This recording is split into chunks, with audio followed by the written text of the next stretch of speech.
نحمدہ و نصلی و نسلم علی رسولہ الکریم اما بعد فاعوذ باللہ من الشیطان الرجیم بسم اللہ الرحمن الرحیم یا ایھا الذین آمنوا اتقوا اللہ حق تقاتہ ولا تموتن الا وانتم مسلمون۔ سورہ آل عمران 102 آیت سے ہم شروع کر رہے ہیں۔ اس رکوع میں پہلے بھی بتایا گیا ہے کہ اللہ تعالیٰ کی رسی کو مضبوطی سے تھامو کہ اوس اور خزرج کے نوجوان جو آپس میں جھگڑا کر رہے تھے یہودیوں کے اکسانے پر، ان کو ماضی یاد کروایا گیا اور یہودیوں سے ان کی صلح برداشت نہیں ہو رہی تھی، وہ آپس میں اتفاق اور محبت سے رہ رہے تھے، تو انہوں نے پھر یاد کروانا شروع کر دیا کہ تم تو آپس میں ایک دوسرے کے خون کے پیاسے تھے، یہ اب کیسے صلح ہوگی وغیرہ وغیرہ۔ تو وہ شرارت کرتے تھے یہودی، اب بھی شرارت کرتے ہیں یہودی، مکار ہیں، مکارانہ چالیں چلتے ہیں، کنجوسی اور مکاری ان کی بڑی نشانیوں میں سے ہے۔ تو انہوں نے جب لڑوا دیا تو وہ نوجوان آپس میں لڑنے لگے اوس اور خزرج کے، تو اس پر حضور علیہ الصلوۃ والسلام ہاں تشریف لے آئے تو انہوں نے چھڑا دیا اور صلح کرا دی۔ اسی لیے صلح کرانا آقا علیہ الصلوۃ والسلام کی سنت ہے۔ صلح کروا دی اور وہ دونوں آپس میں پھر ملے اور رو پڑے اور انہوں نے اللہ اور اللہ کے رسول صلی اللہ علیہ وسلم سے معافی مانگی۔ اب آگے یہ آ رہا ہے پھر ایمان والوں کا کہ اے لوگو یا ایھا الذین آمنوا اتقوا اللہ، اے لوگو جو ایمان لائے ہو ڈرو اللہ تعالیٰ سے حق تقاتہ، جس طرح اس کے ڈرنے کا حق ہے، جیسے اسے ڈرنے کا حق ہے۔ ولا تموتن، اور نہ مرنا تم الا مگر وانتم مسلمون، مگر مسلمان ہو کے۔ یعنی ایمان والوں کو اللہ تعالیٰ نے فرمایا ہے کہ اس طرح سے ڈرو اللہ تعالیٰ سے کہ جس طرح ڈرنے کا حق ہے۔ اب کیا حق ہے کہ رب تعالیٰ قادر ہے، کریم ہے، حاضر ہے، ناظر ہے، ہماری شارک سے بھی قریب ہے۔ تو ہم اگر صحیح معنوں میں اللہ تعالیٰ سے ڈریں تو کسی میدان میں، کسی بھی جگہ پر، کسی قول و فعل میں اٹھتے بیٹھتے سوتے جاگتے کبھی بھی کوئی غلط بیانی نہ کریں، کیونکہ اللہ نے فرمایا ایمان والوں کو خطاب کیا کہ جب تم ایمان لا چکے ہو اللہ تعالیٰ کی ذات پر کہ اللہ تعالیٰ موجود ہے اور اللہ ہے تو پھر ڈرتے رہنا۔ کس طرح ڈرنا؟ جس طرح اس سے ڈرنے کا حق ہے۔ حضور علیہ السلام نے فرمایا کہ وہ دوزخ اور جنت سے ڈراوے کے لیے تشریف لائے، آپ بشیر و نذیر بن کر تشریف لائے۔ جس طرح آقا علیہ السلام نے آپ کو ڈرنے کا طریقہ بتایا کہ اگر تم ایمان نہ لاؤ گے، قائم نہ رہو گے تو دوزخ میں پھینک دیے جاؤ گے، تو آپ نذیر بن کر بھی تشریف لائے، بشیر اور نذیر بن کر آئے۔ تو فرمایا کہ ایمان والو اسی طرح ڈرو اللہ تعالیٰ سے جس طرح اس سے ڈرنے کا حق ہے کہ ہر نفع نقصان، حیات و موت کا وہی مالک ہے، وہی خالق ہے، ہمیں اسی سے ہی امید رکھنی ہے، اسی پر ہی بھروسہ رکھنا ہے۔ اور فرمایا کہ تم اللہ سے ڈرو جس طرح ڈرنے کا حق ہے، اور نہ مرنا تم، ولا تموتن، نہ مرنا تم الا مگر وانتم مسلمون، مگر مسلمان ہو کر۔ یعنی اس طرح موت آئے تمہیں کہ تم ایمان کی حالت میں ہو۔ ڈرتے رہنا اللہ تعالیٰ سے، یہ نہ غرور میں آ جانا کہ ہم نے ایمان لے آئے ہیں، ہم نے نیکیاں کر لی ہیں، ہم نے بڑی تہجدیں پڑھ لی ہیں، نہیں، بلکہ سب کچھ کرنا پر پھر بھی اس سے ڈرنا۔ امید اور رجا کے درمیان انسان کا ایمان ہے۔ ایمان پر رہنا کوئی کمال نہیں ہے، ایمان پر جانا یہ اللہ کا فضل و کرم ہے اور کمال ہے کہ اللہ ہمارا خاتمہ بالخیر فرمائے، کہ جئیں بھی ایمان کے ساتھ، مریں بھی ایمان کے ساتھ، کہ رب فرما رہا ہے کہ تم جب مرو، جب تمہیں موت آئے تو ایمان کی حالت میں آئے۔ اللہ ہم سب کو ایمان کی حالت میں موت عطا فرمائے۔ اور پھر فرمایا یعنی کہ تم اس طرح سے کرنا کہ اگر تم یہ پھر چاہتے ہو کہ تمہیں یہ بتا دیا کہ اللہ سے ڈرنا جس طرح اس سے حق ہے ڈرنے کا، اور اس حالت میں تمہیں موت آئے کہ تم مسلمان ہو، یعنی تم ڈرتے بھی رہنا، اچھے کام بھی کرتے رہنا، اس پر امید بھی رکھنا اور ڈرتے بھی رہنا، اور کیا کرنا، اپنے ایمان پر قائم رہنے کے لیے کام کیا کرنا ہے، وَاعْتَصِمُوا بِحَبْلِ اللَّهِ جَمِيعًا وَلَا تَفَرَّقُوا، کہ مضبوطی سے اللہ تعالیٰ کی رسی کو سب تھام لو، سارے کے سارے اللہ کی رسی کو مضبوطی سے تھام لو۔ وہ رسی کون سی ہے؟ وہ آقا علیہ الصلوۃ والسلام ہے کہ آخری نبی پر ایمان کامل کر لو اور نبوت کا اقرار کر لو، یہ رسی کو مضبوطی سے تھام لو، اور اگر تم اقرار کر چکے ہو تو پھر کیا، اس رسی کو کس طرح سے مضبوطی سے پکڑنا ہے، پھر فرمان مصطفیٰ پر عمل کرنا ہے۔ فرمان مصطفیٰ کیا ہے؟ آقا علیہ الصلوۃ والسلام نے فرمایا میری آل سے محبت کرنا، یعنی میری آل کو بھی پکڑنا، کہ قرآن اور میری اطرت کو مضبوط ہاتھوں میں پکڑ کے رکھنا، یعنی مضبوط رسی ہے یہ، اس کو پکڑ کے رکھنا، یہ کبھی جدا نہ ہوں گے یہاں تک کہ حوض کوثر پر مجھے ملیں گے۔ اور پھر حضور علیہ الصلوۃ والسلام نے یہ بھی فرمایا ہے سورہ شورى کے اندر کہ اللہ نے فرمایا ہے کہ حبیب صلی اللہ علیہ وسلم آپ کہہ دیجئے کہ میں تم سے کچھ نہیں مانگتا، میں تم سے کچھ نہیں مانگتا کہ میں نے طائف میں پتھر کھائے، میں نے احد میں دندان مبارک شہید کروائے، ظالموں نے ظلم کیے، اوجڑیاں پھینکی، تانے دیے، کانٹے بچھائے راستوں میں، تو اتنے اتنے ظلم برداشت کیے، اس لیے کہ میری امت کے دلوں میں ایمان کی شمع جل جائے، تو میں نے ایمان کا نور عطا کیا، تمہیں کفر کے اندھیروں سے نکال کر ایمان کی نور میں ڈال دیا۔ تو میں اس کے معاوضے میں تم سے کچھ نہیں مانگتا، کوئی صلہ نہیں مانگتا، بس اتنا کہتا ہوں کہ میری قرابت سے محبت کرنا، یعنی میری آل سے محبت کرنا۔ وہ آل کیا ہیں؟ سیدہ فاطمہ سلام اللہ علیہ ہیں، حضرت مولا علی مشکل کشا ہیں، حضرت امام حسن امام حسین علیہ السلام ہیں۔ یہ واضح قرآن میں بھی آ گیا اور حدیثوں میں بھی آ گیا۔ اس پر انشاءاللہ جب سبق پر پہنچیں گے پھر اس پر مزید ہم وضاحت دیں گے۔ تو یہ رسی کو مضبوطی سے تھامو، یہ فرمان مصطفیٰ صلی اللہ علیہ وسلم ہے کہ آپ حبل اللہ ہیں، یعنی حضور صلی اللہ علیہ وسلم جو ہے اللہ کی رسی ہیں، اور آل پاک مصطفیٰ یعنی آپ کی آل اور آل رسول کی غلامی، یہ تمام ہدایت و نجات کا ذریعہ ہے۔ اور بعض کے نزدیک حبل اللہ خود حضور صلی اللہ علیہ وسلم ہیں، جیسے کنویں میں گرا ہوا آدمی رسی پکڑ کر اوپر آ جاتا ہے، تو ایسے ہی حضور صلی اللہ علیہ وسلم کے ذریعے سے جو ہے وہ نیچے والے لوگ حق تک یعنی پہنچ جاتے ہیں، کہ رب تو سب کے قریب ہے لیکن ہم رب کے قریب نہیں ہیں، تو رسول اللہ صلی اللہ علیہ وسلم کا دامن مضبوطی سے پکڑو، آل رسول کا دامن پکڑو، ان کے ذریعے اوپر تک یعنی حق تک جو ہے ہمیں رسائی مل سکتی ہے، اور نیچے والے لوگ اوپر کو پہنچتے ہیں، یعنی اللہ تعالیٰ کے ہاں۔ اور اتفاق بہت اچھی چیز ہے جو رسول اللہ صلی اللہ علیہ وسلم کی عطائت پر کیا جائے، یعنی کہ تفرقوں میں نہ بٹو، وَلَا تَفَرَّقُوا وَاذْكُرُوا نِعْمَتَ اللَّهِ عَلَيْكُمْ إِذْ كُنْتُمْ أَعْدَاءً فَأَلَّفَ، کہ تم آپس میں فرقہ فرقہ نہ بنو، فرقوں میں نہ بٹو۔ اب فرقوں میں بٹنا جو ہے وہ اس طرح سے جو صحابہ کرام کا آپس میں تھوڑا بہت علمی اختلاف ہے اس کو فرقہ نہیں کہتے، اس کو یہ یاد رکھ لیں، اس کو فرقہ نہیں کہتے، بلکہ وہ ایک اجتہادی رائے ہے، وہ رائے کا اختلاف ہوتا ہے، کسی نے اجتہاد کیا کہ میرے لیے یہ بہتر ہے،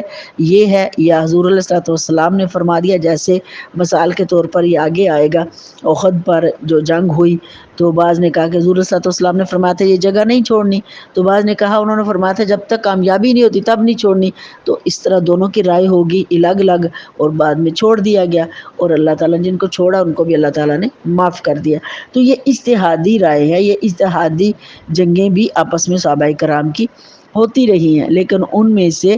ایسی کوئی بات نہیں تھی کہ جو کفر اور مسلم کے درمیان تھی۔ تو فرمایا کہ تفرقوں میں نہ بٹو اور اللہ کا ذکر کرو، اللہ کی اس نعمت کو بھی یاد کرو۔ کون سی نعمت کو یاد کرو؟ کہ جب تم ایمان نہیں لائے تھے تو تم آپس میں دشمن تھے، اس نعمت کو اللہ نے تم پر کرم کیا کہ حضور علیہ الصلوۃ والسلام کو بھیج دیا، تمہارے اندر سب سے بڑی نعمت اللہ نے نعمت عظمیٰ عطا کر دی۔ وہ نعمت عظمیٰ کیا ہے؟ آقا علیہ الصلوۃ والسلام کا تشریف لانا ہے، اور اس نعمت کا تم یاد کیا کرو، اس نعمت کا ذکر کیا کرو۔ اب جب ہم محفل میلاد کرتے ہیں، نعت خوانی کرتے ہیں، تو کیا کرتے ہیں؟ اصل میں اس نعمت کا ہی ذکر کرتے ہیں نا۔ تو وہ نعمت کا ذکر ہو رہا تھا کہ اسی آیت پر عمل ہو رہا تھا کہ کیوں کہ ہمیں وہ نعمت یاد کرنی چاہیے کہ کبھی وہ وقت تھا اذ کنتم اعداء فألف بین قلوبکم فاصبحتم بنعمتہ اخوانا وکنتم علی شفا حفرۃ من النار فانقذکم منہا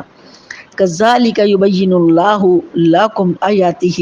لعلکم تہتدون۔ کہ یاد کرو اس نعمت کو جو اللہ تعالیٰ نے تمہیں عطا کی ہے کہ جب تم دشمن تھے، ادان تم دشمن تھے، یعنی اوس و خزرج اور جتنے قبیلے تھے آپس میں ایک دوسرے کے خون کے پیاسے تھے، قتل و غارت ہوتی رہتی تھی، ہر وقت لڑتے ہی رہتے تھے، نسل در نسل دشمنیاں چلتی تھی۔ تو پھر اللہ نے نعمت کی، کیا نعمت کی؟ اپنا حبیب صلی اللہ علیہ وسلم عطا کر دیا۔ اس عرب کے ریگستان علاقے میں اللہ نے اپنا رحمت للعالمین محبوب بھیج دیا۔ وہ محبوب بھیج دیا کہ اس کفر اور فسق و فجور اور خون کے پیاسے لوگوں کے اندر کملی والے رحمت نعمت بن کر تشریف لائے۔ اور پھر کیا ہوا؟ آپ کی تشریف آوری کا صدقہ، آپ کے کردار کا صدقہ، آپ کی گفتار کا صدقہ، آپ کے اخلاق و پیار کا صدقہ کیا ہوا کہ فَأَلَّفَ بَيْنَ قُلُوبِهِمْ، الفت ڈال دی ان کے دلوں کے درمیان، محبت آ گئی۔ وہ دل جو دشمن تھے ایک دوسرے کے، ان کے لیے محبت آ گئی۔ اس نعمت کا صدقہ اللہ نے محبت ڈال دی۔ فَأَصْبَحْتُمْ، پھر ہو گئے تم بِنِعْمَتِهِ، اس کی نعمت سے، اخواناً، بھائی بھائی، اللہ کی اس نعمت سے وہ تم جو دشمن تھے تم کیا ہو گیا کہ اب تم اس کی نعمت سے بھائی بھائی بن گئے ہو۔ کیونکہ وَكُنْتُمْ عَلَىٰ شِفَا حُفْرَةٍ مِّنَ النَّارِ، تم ایک غار یعنی دوزخ کے کنارے پر پہنچے ہوئے تھے، اور تم یعنی دوزخ کے کنارے پر پہنچے تھے ایک دوسرے کو قتل کر کر کے، دشمنیاں لے لے کے، تو اب تم دوزخ کے کنارے پر جا پہنچے تھے، آگ کے گھاٹی میں جا پہنچے تھے، یعنی آگ کی جو گھاٹی ہے اس کے کنارے پہ کھڑے تھے کہ بس عین قریب ایک دھکا دیا جائے اور تم اس میں پھینک دیے جاؤ۔ لیکن کیا ہوا؟ فَأَنْقَذَكُم مِّنْهَا، پس بچایا تم کو اس سے، کس سے؟ اس دوزخ کی گھاٹی سے۔ کس نے بچایا؟ اس نعمت نے بچایا۔ وہ نعمت کیا ہے؟ نعمت مصطفیٰ ہے، وہ نعمت عظمیٰ ہے۔ وہ اللہ تعالیٰ نے ایسی نعمت بھیجی، ایسا محبوب عطا کیا کہ دشمنیوں سے، خون ریزیوں سے نکال کر ایمان کے نور میں داخل کر دیا، اور دلوں کے اندر دشمنی نکال کر، نفرت نکال کر، دل پاک صاف کر کے محبت سے لبریز دل ہو گئے اور آپس میں بھائی بھائی بن گئے۔ کذالک یبین اللہ لکم آیاتہ لعلکم تہتدون، اسی طرح بیان کرتا ہے اللہ تعالیٰ تمہارے لیے اپنی نشانیاں تاکہ تم ہدایت پاؤ۔ یعنی اللہ تعالیٰ اپنی نشانیاں تمہیں عطا کرتا ہے تاکہ تم ہدایت پاؤ، کہ اللہ نے اپنے پیغمبروں کو بھیجا اور پھر آخری زمان نبی محمد مصطفیٰ صلی اللہ علیہ وسلم کو بھیجا، اور اتنی بڑی نشانیاں عطا کی اور اتنی نشانیاں دی کہ تمہیں چاہیے کہ ان پر چلتے ہوئے، فرمان مانتے ہوئے تم ہدایت پا جاؤ، تو تمہیں تاکہ ہدایت مل جائے، کس کے ذریعے؟ محبوب مصطفیٰ صلی اللہ علیہ وسلم کے ذریعے۔ وَلْتَكُن مِّنكُمْ أُمَّةٌ يَدْعُونَ إِلَى الْخَيْرِ وَيَأْمُرُونَ بِالْمَعْرُوفِ وَيَنْهَوْنَ عَنِ الْمُنكَرِ وَأُولَٰئِكَ هُمُ الْمُفْلِحُونَ۔ اور چاہیے کہ تم میں سے ایک جماعت ہو جو پکارے الی الخیر، بلائی کے لیے، وَيَأْمُرُونَ، اور حکم کرے، بالمعروف، بلائی کا، اور وَيَنْهَوْنَ، اور منع کرے، عن المنکر، برائی سے، وَأُولَٰئِكَ هُمُ الْمُفْلِحُونَ، اور یہی لوگ کامیابی پانے والے ہیں۔ کہ پھر اللہ تعالیٰ نے فرمایا کہ تم اہل ایمان والو ہدایت پاؤ، تمہیں نعمت دی ہے، اس نعمت کے اندر رہتے ہوئے تمہیں ایمان ملا ہے، ایمان کے ضلع میں تم آپس میں اتفاق پر ہو گئے ہو، محبت میں ہو گئے ہو، بھائی بھائی بن گئے ہو۔ یہ اللہ کی نشانیوں میں سے ہے کہ وہ جب چاہتا ہے تو کس طرح کرم نوازیاں فرماتا ہے، اور تمہیں یہ نشانیاں دے دی اس نے تاکہ ان نشانیوں کو دیکھتے ہوئے، یعنی محبوب مصطفیٰ صلی اللہ علیہ وسلم کو دیکھتے ہوئے، اوپر نازل ہونے والے قرآن کو دیکھتے ہوئے، ہوئے، آپ کے فرمان کو دیکھتے ہوئے، آپ کے کردار کو دیکھتے ہوئے، آپ کی گفتار کو دیکھتے ہوئے، آپ کے فرمان کو دیکھتے، آپ کا اخلاق، حسن، نرم دلی اور اتنی دل جوئی سب کے ساتھ، یہ دیکھتے ہوئے، یہ سب کیا ہے؟ یہ سب رب نے نشانیاں دی ہیں تمہیں تاکہ تم ہدایت پا جاؤ، صحیح رستے پر آ جاؤ۔ اور پھر جب رستے پاؤ تو پھر تمہیں کیا کرنا چاہیے؟ ایک جماعت ایسی ہونی چاہیے، یعنی مسلمانوں کے اندر بڑے بڑے گروہ، جماعتیں ایسی بن جائیں کہ جو پکاریں، کس کی طرف پکاریں؟ نیکی کی طرف، الی الخیر، وہ بلائیوں کی طرف پکاریں، اور یامرون بالمعروف، اور حکم کرے بلائی کا، یعنی نیکیوں کی طرف دعوت دیں لوگوں کو بھی بچائیں، دوزخ سے بچائیں، لوگوں کو پیغام بھی دیں۔ اور ایک ایسی جماعت کا ہونا چاہیے، یعنی جیسے ہماری تحریکیں، تنظیمیں چلتی ہیں، ان کو چاہیے کہ یعنی اجتماعی بھی پیغام دیں اور انفرادی بھی دیں، اور اجتماعی کا بھی حکم قرآن میں آ گیا اور انفرادی کا بھی آئے گا اور آ بھی چکا ہے پہلے، کہ تم لوگ اچھے کام کرو، نیکی کی دعوت دو، اور حکم کرو نیک کاموں کا، اور برے کاموں سے منع بھی کرو، برے کاموں سے منع کرو، نیک کام کرنے کی جو ہے ترغیب دو۔ اور جب تم اچھے کام کرنے کا حکم دو گے، نیک کام کرنے کی ترغیب دو گے، برے کاموں سے منع کرو گے، تو سمجھو واولئک ھم المفلحون، یہی لوگ کامیابی پانے والے ہیں، یعنی یہ لوگ پھر کامیابی پانے والے ہیں۔ اب یہ تو ہو نہیں سکتا کہ ہر بندہ عالم فاضل ہو جائے، یہ فرض کفایہ میں سے اگر چند لوگ صحیح عالم فاضل ہیں جو نام نہاد مولوی نہیں، وہ ہمارے مسلمانوں پر، مرد عورت پر ہمارے ایمان کا تقاضا ہے۔ کملی والے نے فرمایا علم کا حاصل کرنا فرض ہے، اور علم کا حاصل کرنا جو فرض ہے، وہ فرض کیا ہے؟ وہ ہمارے ایمان کا تقاضا ہے کہ ہم اچھائی برائی کا پہچان کر سکیں، جیسے نیکی کی بات کر سکیں، نیکی لوگوں تک پہنچا سکیں، مبلغ بن جائیں، جو اچھی بات ہمیں ملتی ہے وہ ہم دوسروں تک پہنچا سکیں۔ اور جو بہت بڑا علم کا خزینہ ہے وہ ہمیں نہیں پتہ اتنا، وہ ہم اہل علم سے، اہل عالم سے، اہل ذکر سے رجوع کریں، ان سے سیکھیں۔ تو ہر بندے کی اتنی ذمہ داری ہے کہ ایمان کا تقاضا پورا کرے، وہ اپنے اس فرض کو پورا کرے۔ باقی جو صحیح معنوں میں بڑے عالم فاضل بننا، یہ کم از کم ہمارے ایک علاقے میں یا ہمارے کچھ لوگوں میں ایک کا ہونا ضروری ہے۔ باقی ہر اہل ایمان جو ہے وہ داعی بن جائے، پیغام دینے والا بن جائے، تو وہ برائی سے منع کرنے والا، اچھائی پر حکم دینے والا، تو یہی لوگ کامیابی پانے والے ہیں۔ وَلَا تَكُونُوا كَالَّذِينَ تَفَرَّقُوا وَاخْتَلَفُوا مِن بَعْدِ مَا جَاءَهُمُ الْبَيِّنَاتُ وَأُولَٰئِكَ لَهُمْ عَذَابٌ عَظِيمٌ۔ نہ ہو جانا تم ان لوگوں کی طرح جو تفرقوں میں بٹ گئے ہیں اور اختلاف کیا اس کے بعد کہ جب آئی ان کے پاس نشانیاں، وَأُولَٰئِكَ لَهُمْ عَذَابٌ عَظِيمٌ، یہی لوگ ہیں ان کے لیے بڑا عذاب ہے۔ کہ تم یہ نہ کرنا کہ ان لوگوں کی طرح نہ ہو جانا جو تفرقوں میں بٹ جاتے ہیں، تفرقے بازیاں کرتے ہیں اور پھر آپس میں اختلاف کرتے ہیں، پھر ان کے پاس جو کچھ نشانیاں آ چکی ہیں تو وہ ان کو دیکھنے کے باوجود جو ہے وہ پلٹ جاتے ہیں، پھوٹ ڈالتے ہیں۔ تو اس طرح یہودی کیا کرتے تھے، عیسائی بھی کرتے تھے، لیکن یہودی زیادہ کیا کرتے تھے کہ وہ دیکھتے تھے کہ مسلمان اکٹھا ہو رہے ہیں، آپس میں ان کا اتحاد بن گیا ہے، تو پھر وہ کیا کرتے؟ فرقے بناتے، پھوٹ ڈالتے، ایک دوسرے کے خلاف باتیں کرتے، جیسے آج کل بھی ہو رہا ہے۔ تو اس طرح نہ کرنا، ان سے بچنا، کیونکہ تمہارے پاس واضح علم، نشانیاں آ چکی ہیں۔ اگر کوئی ایسے کرے گا تو اس کے لیے کیا ہے؟ استغفر اللہ، بڑا عذاب ہے، بہت بڑا عذاب۔ یوم تبیض وجوہ یوم تبیض وجوہ وتسود وجوہ فاما الذین اسودت وجوہہم اکفرتم بعد ایمانکم فذوقوا العذاب بما کنتم تکفرون۔ فرمایا کہ جس دن سفید ہوں گے بہت سارے چہرے اور کالے ہوں گے بہت سارے چہرے، یعنی ایک دن آنے والا ہے، یعنی قیامت کا دن، تو اس دن بہت سارے چہرے جو ہیں وہ سفید ہوں گے اور بہت سارے چہرے جو ہیں وہ کالے ہوں گے۔ اب جو کالے چہرے ہیں وہ کفر والے ہیں، انہوں نے کفر کیا ہے، اور جو سفید چہرے ہیں وہ اہل ایمان والوں کے ہیں۔ اب کچھ چہرے ایسے بھی ہیں کہ جن کے چہروں پر نہ وہ کالے ہیں مکمل اور نہ وہ گورے ہیں مکمل، یعنی روشن بھی سارے نہیں ہیں اور کالے بھی سارے نہیں، کچھ داغ دبے پڑ گئے ہیں، کچھ کالے نشانات آ گئے ہیں ان پر، تو پھر روز محشر ان چہروں کو دیکھ کر،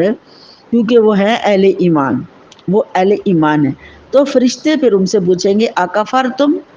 بعد ایمانکم فذوقوا العذاب بما کنتم تکفرون، کیا تم نے کفر کیا اپنے ایمان کے بعد؟ پس چکھو عذاب اس وجہ سے کہ تم نے کفر کیا۔ تو یعنی کہ وہ چہرے جو ایمان لانے کے بعد یا مرتد ہو گئے ان کو تو عذاب کا بولا جائے گا کہ عذاب چکھو، یا پھر وہ چہرے کہ جو چمکتے بھی ہیں مگر داغ دبے بھی ہیں کالے، تو ان سے کہا جائے گا کیا تم ایمان والے ہو اور تم ایمان لائے تھے، کیونکہ تمہارا چہرہ بتا رہا ہے، نور بتا رہا ہے تمہارے چہرے کا، تو کیا تم ایمان لانے کے بعد تم نے اکفرتم بعد ایمانکم، بعد میں پھر کفر کیا، کیونکہ جب ایمان کے نور بھی آپ کے چہرے پر ہے اور دبے کالے سیاہی کے بھی آپ تمہارے لوگوں کے چہروں پر ہے، جس کا پتہ چلا کہ تم ایمان لانے کے بعد پھر تم نے کفر کیا ہے، اور جو ایمان لانے کے بعد کفر کرے گا تو اس کے لیے تو عذاب ہے، پھر وہ چکھے گا عذاب کا مزہ کیونکہ انہوں نے کفر کیا۔ فَأَمَّا الَّذِينَ ابْيَضَّتْ وُجُوهُهُمْ فَفِي رَحْمَةِ اللَّهِ هُمْ فِيهَا خَالِدُونَ، لیکن جو لوگ کہ سفید ہوں گے چہرے ان کے، ففی رحمت اللہ، پس وہ اللہ تعالیٰ کی رحمت میں ہوں گے، ہم فیہا خالدون، وہ اس میں ہمیشہ رہیں گے۔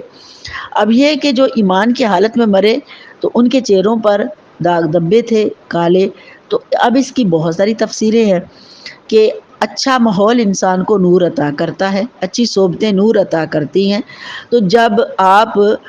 ایمان لائے اور ایمان لانے کے بعد پھر یہودیوں سے کفاروں سے میل ملاقات رکھا، ان کے ساتھ دوستیاں رکھی، تو اس وقت ان کے چہرے کالے ہو جاتے ہیں، تو اس کے لیے بھی سزا مقرر کی گئی۔ پھر حضور صلی اللہ علیہ وسلم اگر وہ ایمان کی حالت میں ہی مرے ہیں تو بالآخر حضور صلی اللہ علیہ وسلم کی شفاعت ان کے کام آئے گی۔ لیکن اس طرح سے پھر فرمایا کہ جو چہرے مکمل طور پر روشن ہیں، اللہ کے نور میں ہیں، ایمان کی حالت میں گئے ہیں، ففی رحمت اللہ، پس وہ اللہ کی رحمت میں، سبحان اللہ سبحان، پھر وہ اللہ کی رحمت میں، اور وہ ہم فیہا خالدون، وہ اس میں پھر ہمیشہ رہیں گے، سبحان اللہ، کہ وہ اللہ کی رحمت میں ہیں، جو جن کے چہرے قیامت کے دن سفید ہوں گے اور وہ ہمیشہ اس میں رہیں گے، اور یہ اللہ کی رحمت میں ہیں۔ اسی لیے آقا علیہ الصلوۃ والسلام نے فرمایا تھا کہ میں اپنے صحابہ کرام نے عرض کی یا رسول اللہ صلی اللہ علیہ وسلم، اتنے زیادہ امتی ہوں گے آپ کی امت کے، تو کس طرح آپ پہچان کریں گے قیامت کے دن؟ تو آقا علیہ الصلوۃ والسلام نے فرمایا میرے امتیوں کے چہرے اور ہاتھ پاؤں وضو کی وجہ سے چمک رہے ہوں گے، یعنی اہل ایمان کی یہ نشانی ہے کہ وہ وضو بھی کرتے ہوں گے، ان کے چہرے ایمان کے نور سے بھی چمکیں گے، پھر وضو کے نور سے چمکیں گے، پھر نماز کے نور سے چمکیں گے، تو پھر وہ چمک بڑھتی چلی جائے گی، یہاں تک کہ جتنا بھی وہ اللہ کے قریب ہوتے گئے ان کی چمک بڑھتی چلی جائے گی۔ اب یہاں پر ایک حدیث مجھے یاد آ گئی ہے کہ آقا علیہ الصلوۃ والسلام کا حضرت سیدہ عائشہ صدیقہ رضی اللہ تعالیٰ روایت کرتی ہیں۔ ایک تو یہ حدیث تو آپ نے سنی ہے کہ آقا علیہ الصلوۃ والسلام جب گھر میں تشریف لائے تو سیدہ عائشہ صدیقہ رضی اللہ تعالیٰ عنہ کچھ سی رہی تھی اور آپ کے ہاتھ سے سوئی گر گئی، تو اندھیرے میں سوئی نہیں مل رہی تھی، آپ سوئی ڈھونڈ رہی تھی، جب سوئی ڈھونڈ رہی تو آقا علیہ الصلوۃ والسلام تشریف لائے، تو آپ نے فرمایا عائشہ کیا کر رہی ہو، کیا تلاش کر رہی ہو؟ عرض کی یا رسول اللہ صلی اللہ علیہ وسلم میری سوئی گم ہو گئی ہے، میں وہ تلاش کر رہی ہوں۔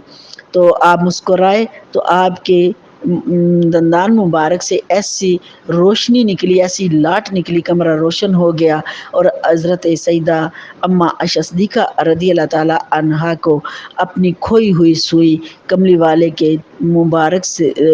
دہن سے نکلنے والے نور کی روشنی سے وہ کھوئی ہوئی سوئی مل گئی، اتنی روشنی ہوئی۔ یہ حدیث آپ سب نے سنی۔ اب یہ بھی حدیث ہے ایک کہ ہم نے بھی سنی ہے اپنے رہنماؤں سے، اپنے اساتذہ سے، تو انہوں نے سنائی ہے کہ حضرت عائشہ صدیقہ رضی اللہ تعالیٰ عنہا ہی بیان فرماتی ہیں، وہ فرماتی ہیں کہ میں نے سب سے زیادہ روشن چہرہ جس کا دیکھا وہ حضرت سیدہ فاطمہ سلام اللہ علیہ ہیں، فرماتی ہے اتنا روشن چہرہ سیدہ فاطمہ سلام اللہ علیہ کا ہے، اتنا روشن چہرہ کہ جب کبھی بھی ہمارے گھر وہ تشریف لاتی تو کمرے میں اندھیرا ہوتا، تو جب سیدہ فاطمہ سلام اللہ علیہ اس میں داخل ہوتی تو میں اپنی ان کے چہرے کی روشنی سے اپنے سوئی کے ناکے میں دھاگا ڈال لیا کرتی تھی۔ سبحان اللہ، سیدہ کے چہرے کی روشنی سے میں سوئی کے ناکے میں دھاگا ڈال لیا کرتی تھی، اتنا چہرہ روشن تھا سیدہ فاطمہ سلام اللہ علیہ کا۔ تو اس سے پتہ چلا کہ سب سے زیادہ قریب اللہ کا رسول صلی اللہ علیہ وسلم اور آپ کی آل ہے، کہ اتنا وہ رب کے قریب ہے کہ انہوں نے دنیا پر اپنے لیے آرام، نیند، عیش و آرام سب حرام کر لیا تھا، سارا کچھ رب کی رضا کے لیے وقف کر دیا تھا، ساری رضائیں پالی اپنے رب کی، اور عبادت میں، ریاضت میں، جہاد میں، قربانیوں میں، سخاوتوں میں، بس کوئی کہاں تک گنوائے، اللہ ہمیں ان کی کنیزوں میں شامل فرمائے۔ پھر فرمایا تلک آیات اللہ نتلوہا علیک بالحق،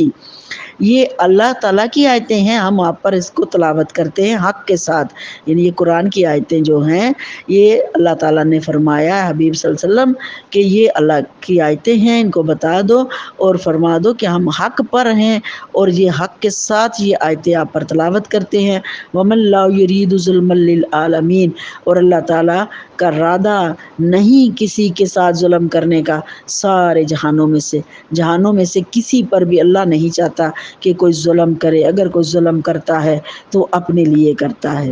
وَلِلَّهِ مَا فِي السَّمَاوَاتِ وَمَا فِي الْأَرْضِ وَإِلَى اللَّهِ تُرْجَعُ الْأُمُورُ، اور اللہ تعالیٰ کے لیے ہے جو کچھ ہے آسمانوں میں اور جو کچھ ہے زمین میں، اور اللہ تعالیٰ کی طرف لوٹ جائیں گے تمام کام، جو کچھ بھی ہے اللہ تعالیٰ کی اطاعت کرتے ہیں سب،